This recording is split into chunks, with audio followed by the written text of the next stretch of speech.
오늘 삼부에 배우신 여러분들 정말 주님의 이름으로 환영하고 축복합니다. 앞자리에 계신 우리 장로님들 존경하고 사랑합니다. 대한민국 국민이라면 이육사 시인을 모르는 분이 없을 것입니다. 그는 시인이기 전에 강직한 성품을 가지셨던 독립운동가시죠. 그는 퇴계 이황의 14대 후손으로서 6 형제 중 차남으로 태어났습니다. 그런데 퇴계 이황의 피를 물려받아서 6 형제들이 다 문사적 기질이 있었고 함께 모이면 시를 발표하고 논평하면서 장원을 가리기도 했다는 거예요. 형제들 가운데도 이육사 시인은 장원을 거반 차지할 정도로 태어날 때부터 천재적 시성을 가졌다고 합니다. 제가 안동에 있는 이육사 역사기념관에 갔습니다. 이육사 선생님의 막내따님이신 이옥비 여사에 의하면 이육사 선생님은 20년 동안 10번이나 수감을 하셨다는 거예요. 제가 이육사 전집을 읽어보니까 그렇더라고요. 사실 이육사의 원래 본명은 이원록인데 그가 처음에 감옥에 갇혔을 때 수감 번호가 264 이육사.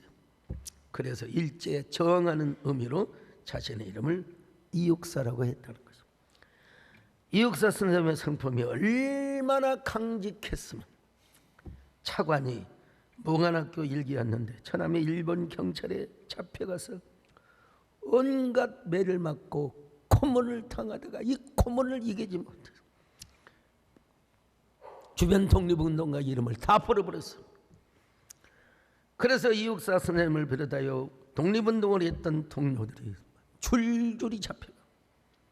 그때 이육사 선생님이 얼마나 분통이 터졌는지 처갓집 장인 어른과 장모님께 장문의 편지를 썼다는 거예요. 나는 더러운 피를 나눈 여자와 살 수가 없어. 이제 저 여자는 내 아내가 아니오. 그러니 당장 데려가시오. 이야 참 하여간 대쪽이신 것 같아요. 7년 동안이나 아내 얼굴을 쳐다보지도 않았대요. 부인이 이를 얼마나 치욕스럽게 느꼈던지 몇 번이나 자살 시도를. 다행히 시어머니와 시아버지가 친딸처럼 사랑해 주셔서 살았다는 이야기를 들었습니다. 그런데 그는 독립운동을 하면서 시를 씁니다. 황희정 이황이죠. 이황 이황 이분도 정승을 하셨으니까. 예. 그는 나중에 시골에 가서 고향에 가서 낙향안에서 후학들을 기르신 분인데 그분의 문학적 소양을 본받아서 그런지는 몰라도 그분의 시를 보면 왜 그렇게 부드럽고 여리고 다정한지를 몰라요. 청포도라는 시, 여러 시가 있지만 광야시도 있고 다 있지만 자, 시 여러분 아시죠? 내고장 7월은 청포도가 익어가는 시절. 이 마을 전설이 주저리 열리고 먼데 하늘이 꿈꾸며 알랄이 들어와 박혀 하늘 밑 푸른 바다가 가슴을 열고 흰 돛담배가 곱게 빌려서 오며 내가 바라는 손님은 고달픈 몸으로 청포를 입고 찾아온다 했으니 내 그를 맞아 이 포도를 따먹으면 두 손을 한푹 적셔도 좋으리라. 하이야 우리 식탁엔 언쟁만에 하얀 모지시곤을 마련해 두렴. 여러분 이 시를 고향에 대한 그리운 서정시라고만 얘기를 하기에는 너무 좁은 시합니다. 청포도는 고향을 소절한 시인 건 맞지만은 오히려 조국의 독립을 염원할 뿐만 아니라 광복의 세계의 민족적 자유와 유토피아의 세계를 염원하는 시라고 할 수 있죠. 광복 이후에 유토피아의 세계를 고향의 청포도로 이미지화한 참 따뜻하고 그러면서도 웅장한 시죠.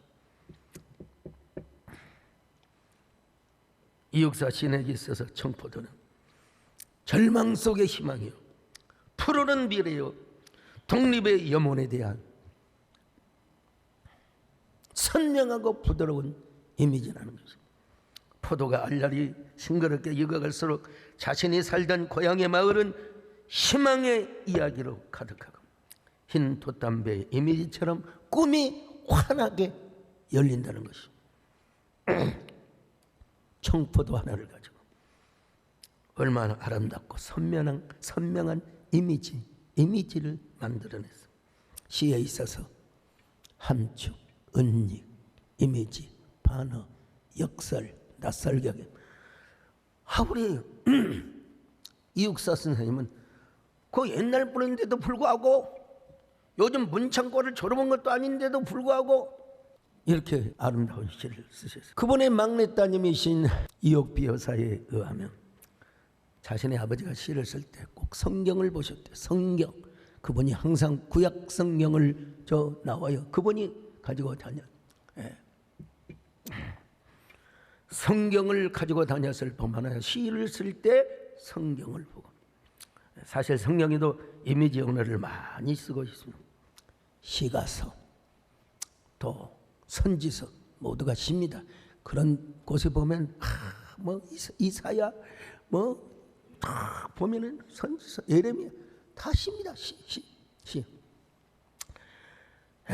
그러니까 성경을 보고 시를 썼다. 나 너무나 감동을 받았어요. 너무나 감동을. 생명나무와 선악과나무도 마찬가지입니다. 지금은 역사적 실체로서의 선악과 그리고 생명나무는 존재하지 않습니다. 유대인의 전승에 의하면 원래 생명나무와 선악과나무 하나님이 폐기시켜버렸다. 또 일부 학자들에 의하면 생명나무는 하나님께서 하늘로 올리셨다. 어쨌든 여러분 역사적 실체로서의 생명나무, 선악과나무는 없습니다. 언약의 상징, 은유적이고 이미지적 생명나무, 선악과나무가 있다는 것입니다. 자, 잠언 3장 18절입니다. 시작. 지혜는 그 얻은 자에게 생명나무라. 지혜를 가진 자는 복되도다. 잠언 13장 12절 시작. 소망이 더디 이루어지면 그것이 마음을 상하게 하거니와 소원이 이루어지는 것은 곧 생명나무니라. 여러분 잠언은 구약의 언약 공동체, 언약 백성들, 언약 교회의 구약의 교회에 주신 하나의 지혜서라고 할 수 있어요. 지혜서. 그런데 잠언에서 생명나무를 보여 은유적으로 표현하잖아요. 은유적으로. 그뿐입니까? 여러분 생명나무와 선악과나무에 대한 확실한 대조를 하고 있습니다. 자, 잠언 15장 4절입니다. 시작. 온순한 혀는 곧 생명나무지만 패역한 혀는 마음을 상하게 하느니라. 그리고 여러분 보세요. 온순한 혀 생명나무, 패역한 혀 나와 있지 않지만 이게 뭐야? 선악과요. 있는 성질 없는 성질 다 부리면서 온갖 꼬라지 다 내면서 남에게 상처 주는 것은 그건 선악과라는 거예요.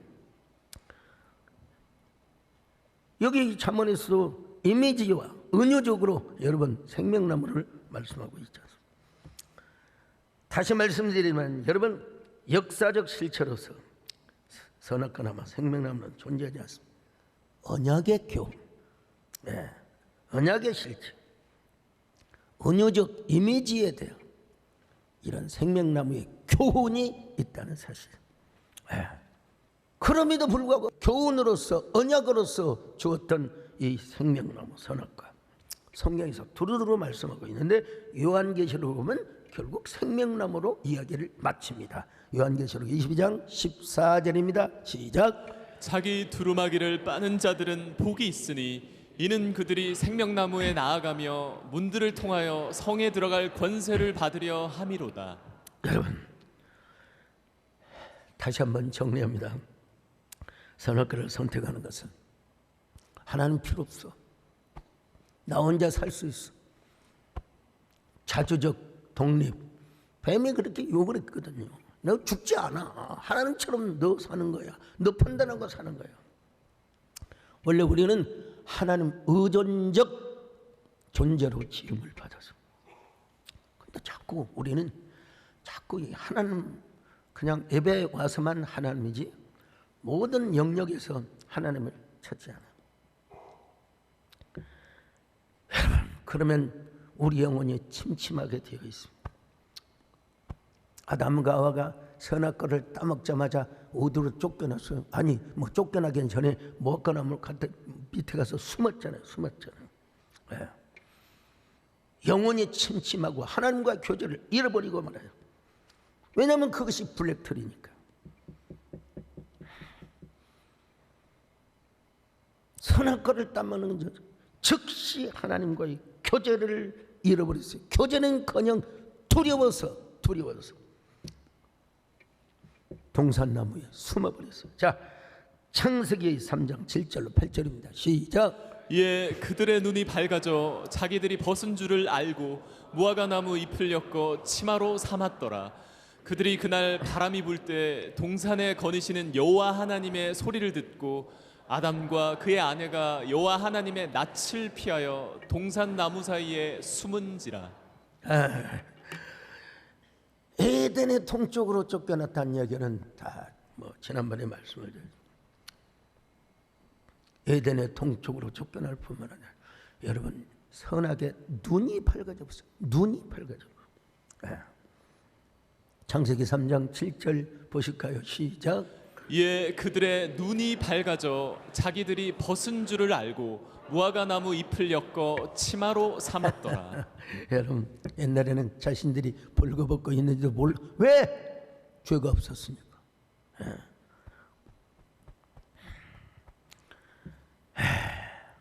선악과를 따먹어야 눈이 밝아졌어요. 눈이 밝아져요. 여러분 자꾸 의심의 눈, 불평의 눈, 원망의 눈. 하나님이 살아계시는데 하나님의 살아계심을 의심해 그런 선악의 눈이 떠진다는 거.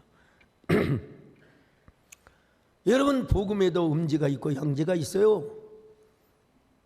다 우리 예수 믿으면 구원받고 예수 믿으면 우리가 잘되고 형통하고 그런 부분이 많습니다. 그러나 여러분 예수님 때문에 고난도 당하고 시련도 당할 수가 있잖아요. 그렇잖아요. 네. 그렇다면 교회와 목사에게 그림자가 없겠습니까? 있지요. 당연히 키가 작은 그림자도 있고 여러분 근데 어떤 사람 자꾸 교회 그늘, 교회 그림자, 목사의 그림자만 보려고 하는 사람. 제가 저 미국의 알래스카 앵커리지에 여행 한 번도 못하고 집회만 하고 갔어요. 얼마나 거기 가서 정권사님 간증을 해버렸더니 우리 정권사님 또 간증 초청을 해가지고 다녀오셨어요. 세상에 근데 저는 집회를 가는 곳마다 첫날 생명나무 한 타임으로 딱 요약을 합니다. 이 알래스카는요 백야 현상이 있어가지고 밤 12시가 되어도 훤해본데 훤해버려. 여러분 잠이 안 와요. 밤이 훤하니까. 그런데도 또 다음날 새벽 기도를 해야 돼요. 알래스카 가보시면 손 들어보세요. 저 앵커리지 거기 갔는데 한인들이 주로 녹용, 우리 김영구 선생님 녹용집을 많이 하시다. 녹용집. 근데 둘째 날인가 하여간 어느 장로님이 꼭 저하고 신앙 상담을 하고 싶다고. 아우 빨리 자야 되고 새벽 집회해야 되는데, 근데 담임 목사님이 또 부탁을 해요. 그래서 제가 무슨 문제가 있습니까? 빨리 끝내려고. 그랬더니 그분이 하시는 말씀은, 목사님 생명나무에 대해 은혜 많이 받았습니다. 근데 목사님께 꼭 내가 꼭 물어볼 게 있습니다. 여쭤볼 게 있습니다. 뭔데요? 저는요 교회 안에서 바른말 하는 은사가 있어요. 바른말 하는 은사. 제가 눈치가 구단이거든요. 당회할 때, 재직할 때 맨날 의장 그러죠. 예, 뭐가 잘못됐습니다.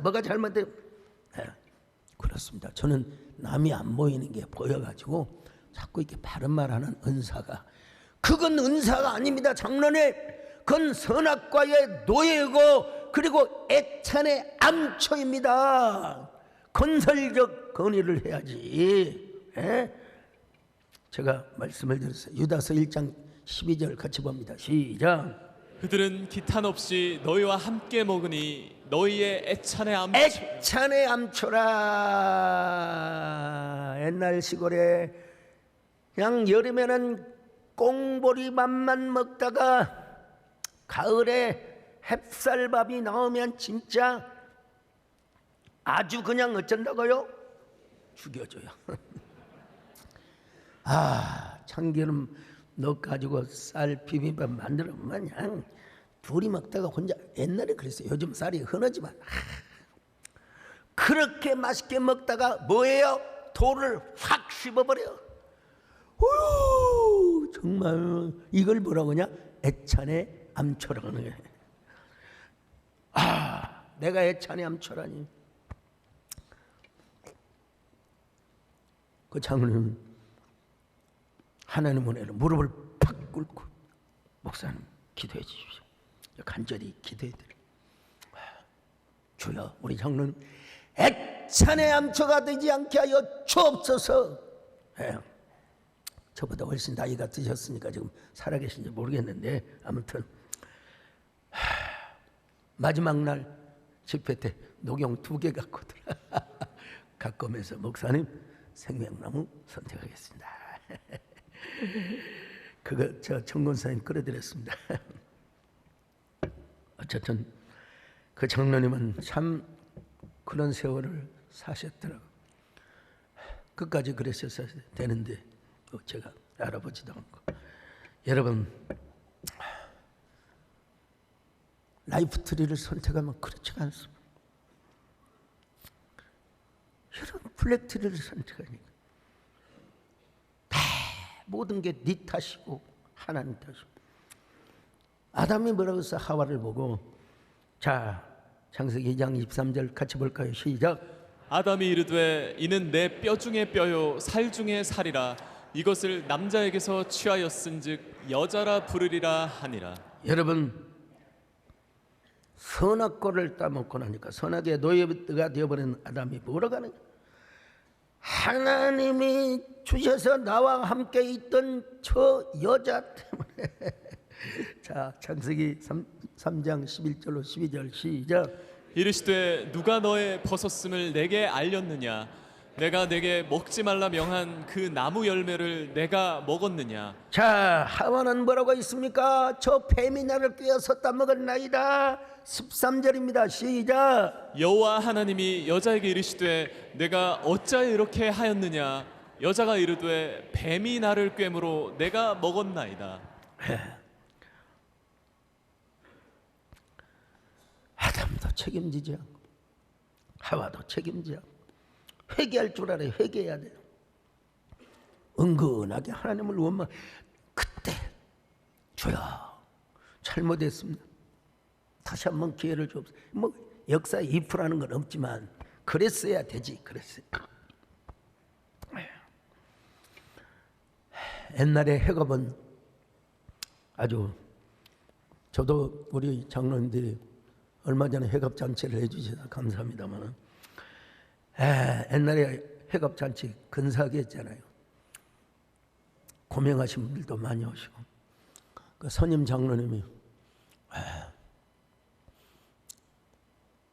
회갑잔치에 일부 예배 사회를 보시는데, 존경하는 우리 담임 목사님의 회갑이란 말이 갑자기 나이가 먹으면 워딩이 안 돼, 워딩이 안 돼. 우리 존경하는 담임 목사님의 육갑잔치를 맞아. 이게 바로 육갑 떠는 거예요. 자, 우리가 라이프트리 생명나무를 선택하면 완전히 삶의 차원이 달라. 예수님께서는 이 땅에 생명의 양식으로 오셨고 생명의 빛이요 생명의 음료로 이 땅에 오셨습니다. 자, 요한복음 1장 9절입니다. 시작. 참빛 곧 세상에 와서 각 사람에게 비추는 빛이 있었나니. 요한복음 4장 14절 시작. 내가 주는 물을 마시는 자는 영원히 목마르지 아니하리니 내가 주는 물은 그 속에서 영생하도록 솟아나는 샘물이 되리라. 자, 그러니까 생명나무를 선택한다는 예수 그리스도를 믿는 것이고, 뿐만 아니라 그분의 가르침, 그분의 말씀, 그분의 생명, 그분의 정신, 그분의 사상, 세계관, 가치관, 이걸 다 따른다는 것입니다. 그러면 우리 안에서 요즘 강릉 저수지 오봉 때문에 40% 찼다고 하더라고요. 참 하나는 은혜죠. 그래도 그런데 여러분, 저수지에 장마가 져가지고 물이 철철철철 흘러 넘치는 것처럼, 여러분 우리 안에서 그런 예수의 생명이 철철 흘러 넘칠 수 있기를 주의 이름으로 축원합니다. 오늘 본문을 보면 언약을 파기한 아담과 하와가 생명나무를 따먹고 영생할까 봐서 거룩 천사를 통해서 아담과 하와가 생명나무를 따먹지 못하도록 명령하고 있어. 왜? 그거 따먹고 영생할까 봐서. 언약을 파기하니까 안 되는 거죠. 자, 창세기 3장 22절 시작. 여호와 하나님이 이르시되 보라, 이 사람이 선악을 아는 일에 우리 중 하나같이 되었으니 그가 그의 손을 들어 생명나무 열매도 따먹고 영생할까 하노라 하시고. 자, 창세기 3장 24절도 봅시다. 시작. 이같이 하나님이 그 사람을 쫓아내시고 에덴 동산 동쪽의 그룹들과 두루 도는 불칼을 두어 생명나무의 길을 지키게 하시니라. 이 말씀을 다른 측면에서 본다면 아담과 하와가 생명나무를 선택했다면 진짜 영생을 얻었을 것이라는 반증이죠. 라이프트리니까. 그래서 우리 예수님은 우리를 구원한 하나님의 언약성취 구속 역사를 이루시기 위하여 생명나무의 실령으로 오셔서, 그러므로 예수 믿는 사람은 영생을 받습니다. 우리가 예수님을 믿을 뿐만 아니라 아까 말씀드린 대로 그분의 사상, 정신, 가르침, 영성, 가치관, 세계관, 이걸 따라서 산다면 우리가 영생을 얻을 뿐만 아니라 생명의 능력이 우리 안에 철철 흘러넘침을 믿습니다.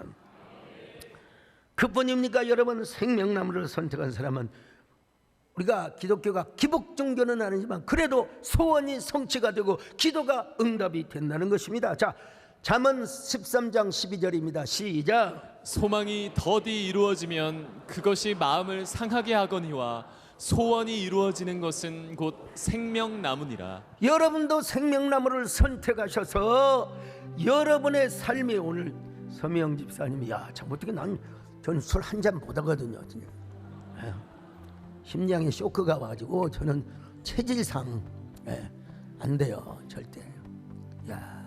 맛은 살짝, 냄새는 맡아 잘못 먹. 세상에, 저 고등학교 다닐 때 눈구렁이 술을 담았다고 어머니가 몸에 좋으니까 한 잔 먹어라. 저는요 그걸 먹고 떼굴떼굴 굴렀어요. 그냥 아이고, 난 거반 죽었어요. 심장이 그냥 거반. 막 찬물을 먹고, 그때 뭐 응급실 있습니까? 그때 죽었으면 오늘 소강석은 없습니다. 참. 그랬더니 우리 어머니도 깔깔깔 웃었어요. 너는 어떻게 나를 닮아서 술을 못 마셨냐. 저희 아버님께서는 잘 마셨거든요.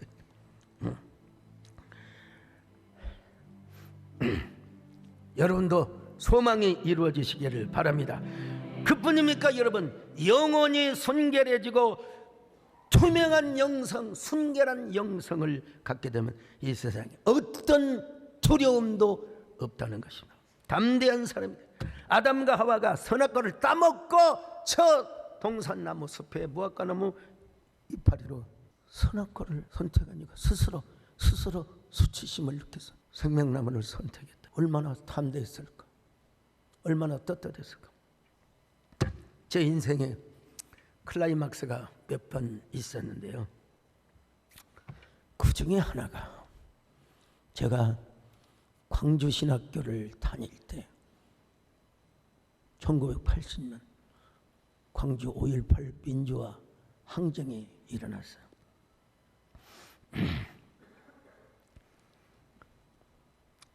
제가 여러분 당시 택시 운전사 영화를 보신 분 아시겠지만 당시 광주는 가게문도 없어요. 다 닫혀버렸고 전화도 단절되고 폭도들이라고 다 중계하고 신학교 수업도 폐교가 되고 폐강이 됐죠. 제가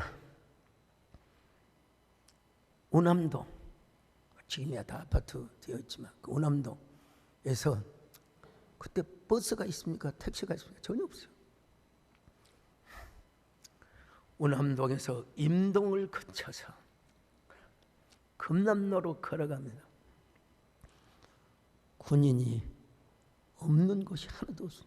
특별히 도청, 전일빌딩, 가톨릭빌딩 할 것 없이 다 총을 장전한 사람, 젊은 사람이 쏴버리면 되는 거예요. 쏴버리면 개미 새끼 한 마리도 없는 저 혼자 성경을 들고 교회를 나가서 조용히 나갈 일이지 말이야. 찬양을 부르는데 말이야. 그것은 빛과 사랑이 언제나 넘치오니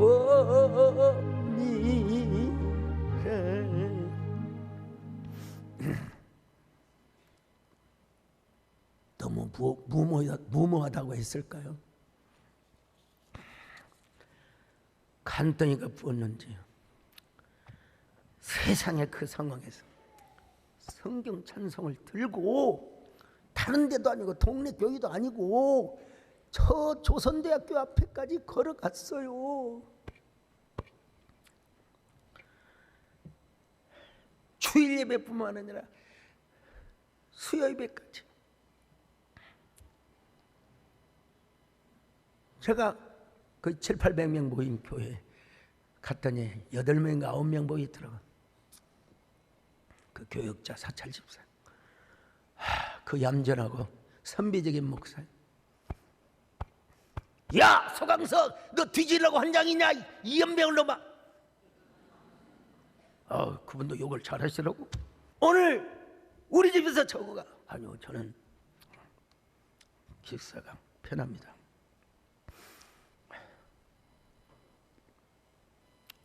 오면서도 여러 번 찬송을 불렀습니다. 내 주여 내 발붙드사 그곳에 있게 하소서. 그것은 빛과 사랑 언제나 넘치오니.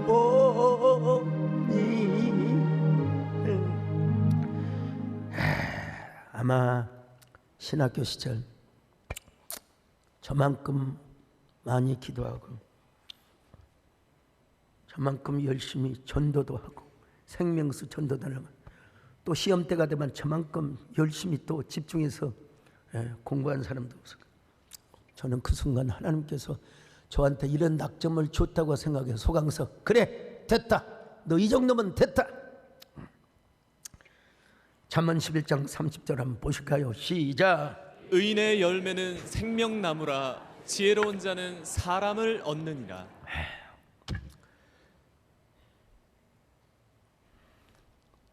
별별 없는 사람이지만 그러니까 우리 기도하는 정권사입니다. 저를 인정하지 않았죠. 처음에는 소강석을 사위로 삼으면 네 아들 노릇한다. 아이고 키가 적습니다. 놀렐루야. 그러나 세월이 흘러서 대한항공 160만 마일, 아시아나 항공도 한 150만 마일, 다른 외국 비행기도 수십만 마일, 전 세계 안 가본 것이 없을 정도로 복음을 전하고 다녔습니다. 대한해석의 장로회 최연소 총리, 그것도 다 누구하고 경쟁할 필요가 없어. 그것도 여러분 제가 주류가 아니라 비주류요. 그런데도 불구하고 그냥 총회에서 저를 그냥 다 추대해 버렸어요. 최연소 나이로 한교총 대표회장을 했고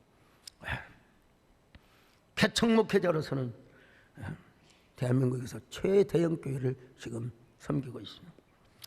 더 역설적인 것은 사실 조금 여러분 저항감이 생길지 모르겠지만 그래도 팩트니까 제가 더 역설적인 것은 5.18 사태를 일으켰던 주범 중에 한 사람이었지만 그래도 그가 예수님을 믿었어요. 그가 예수님을 믿었어요. 그리고 광주 망월동 그의 부인과 여사죠. 김옥숙 여사와 노재현 이 주중대사로 내정이 된 저렇게 그 광주 민주항쟁 때 하마터면 죽을 뻔했는데 살아남아가지고 훗날 한교총 대표회장이 되어서 고 노태우 대통령의 장례 예배를 인도했습니다. 훗날 그분이 노소영 관장 따님이죠. 그래서 회개하고 예수님의 복음을 받아들이고 그리고 그 가족들이 그분이 불편할 때 망월동에 가서 그런 사과를 하고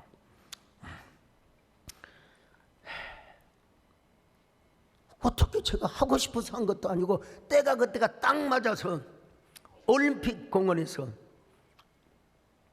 수많은 정책의 분들이 모이셨는데 코로나 기간에 거리를 유지하면서 그 예배를 집례를 했습니다. 한번 들어보시겠습니까? 우리 예수님은 의인을 부르러 오신 분이 아니십니다. 죄인을 부르러 오셨습니다. 죄인을 불러서 회개시키기 위해서였습니다. 이를 위하여 예수님께서는 십자가에 죽으셨습니다. 이 세상에는 의인이 한 명도 없습니다. 성경은 말씀하시기를 의인은 없나니 하나도 없다고 하였습니다. 오늘 그러나 이 시대는 의인들이 너무 많아서 자신의 의로움으로 남에게 상처를 주는 상황도 많이 우리가 목도하고 있습니다. 고 노태우 대통령께서는 자신이 하나님 앞에 의인이 아니라 죄인이심을 아셨기 때문에 예수님이 필요했던 것입니다. 특별히 노소영 관장님께서 노 대통령님께 예수님을 소개시켜 드렸고 대통령님께서는 길과 진리와 생명 되시는 예수님을 구주로 영접하셨으며 지나온 모든 삶의 과오를 회개하셨습니다. 성경 누가복음 15장을 보면은 우리 하나님께서는 집을 떠나 하나님을 떠나 다시 돌아오는 탕자를 무조건 품에 안아주신 탕부의 하나님이셨습니다. 예수님을 영접하고 회개하신 그리고 역사와 민족 앞에 참회의 마음을 표현하신 로 대통령께서는 이제 하나님의 품으로 가셨습니다. 하나님의 따뜻한 품에서 영원한 안식과 평화를 누리시게 될 겁니다. 기독교는 영생의 종교일 뿐만 아니라 사랑과 종교 그리고 평화의 종교입니다. 동시에 기독교는 정의의 종교입니다. 모쪼록 본인의 거룩한 장래 예전을 기점으로 해서 성경 시편 85편 10절의 말씀대로 예수 그리스도 안에서 이제부터 사랑과 정의가 입맞추고 춤을 추는 화해와 통합의 새 역사가 이루어지시기를 바랍니다. 아니, 사랑과 정의의 새 역사가 우리 시대에 강물처럼 흘러넘치기를 기도합니다. 여러분, 우리 김재일 장로님 혹시 좀 저항감이 들지 않습니까? 우리 김현호 장로님 그래도 제가 국민장이었기 때문에 한계총 대표냐, 그리고 분명히 그 가족들이 다 예수님을 믿고 그래서 제가 이렇게 예배를 인도했다는 사실. 이때 우리 박종 목사님께서 또 찬양을 하셨는데요. 오늘 따님이 또 찬양을 하게 될 겁니다. 생각하면 생각할수록 하나님의 은혜가 참 크죠.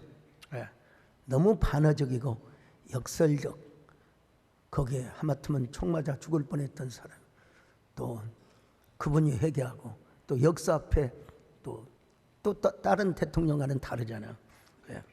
여러분 모두도 언제나 블랙트리가 아닌 라이프트리, 하나님께 영광 돌리는 저와 여러분이 되시고 역설적, 반어적, 영적 그런 승리의 삶을 사시기를 주의 이름으로 축원합니다. 나의 구,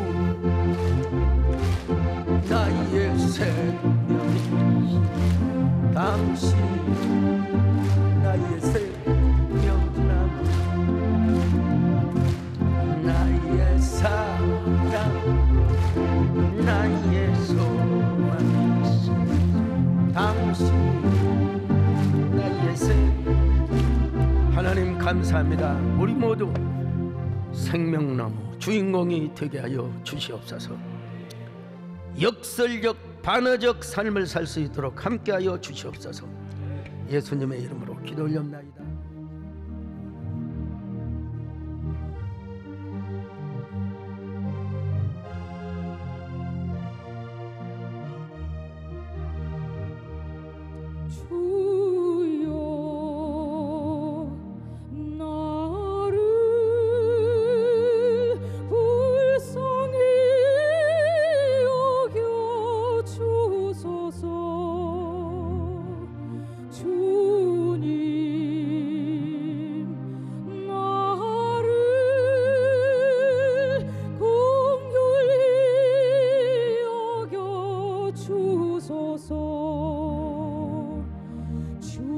붙잡아 주시지 않으면 나는 허수아비. 주님이 돌보아 주시지 않으면 나는 앵무새. 주님이 내 심령을 붙잡아줬어야 합니다. 주님이 내 안에 오셔서 생명의 빛이 되어주시고 소망의 등불이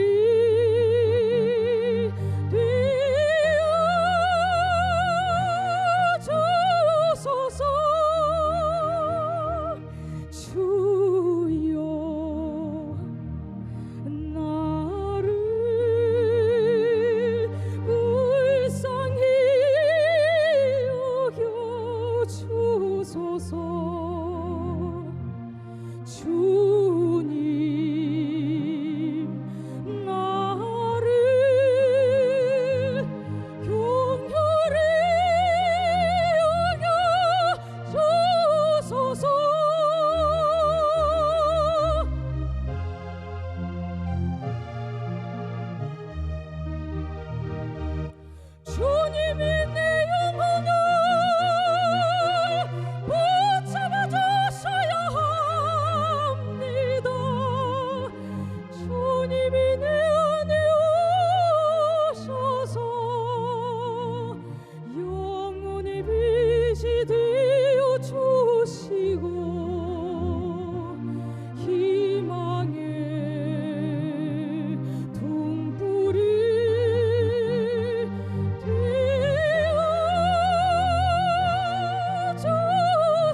주 예수 그리스도의 은혜와 하나님 아버지의 사랑하심과 성령의 이루와 교통하심의 역사가 이제로부터 영원까지 함께 있을지어다. 아멘.